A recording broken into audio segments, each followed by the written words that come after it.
यवतमाळच्या माइंदे चौक परिसरामध्ये पिसाळलेल्या कुत्र्यानं तब्बल 9 जणांना चावा घेतल्याची घटना घडली आहे आणि परिसरामध्ये भीतीचं वातावरण निर्माण झालंय।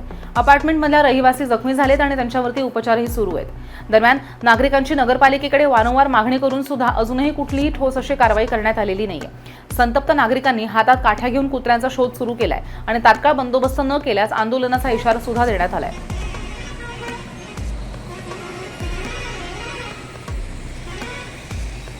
या लोकांचे फोन आले, वंशिक अपार्टमेंट आली, शुभम अपार्टमेंटमध्ये एक कुत्रं नाही का चावलं, एकाला चावलं तर मग सगळ्यांना चावणं सुरू केलं, 9 लोकांना चावलं।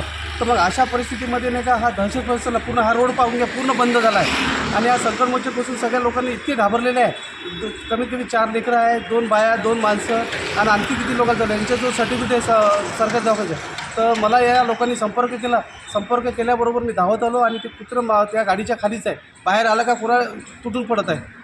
तर प्रभाग 21 संजय उपगंधावार शिवसेना।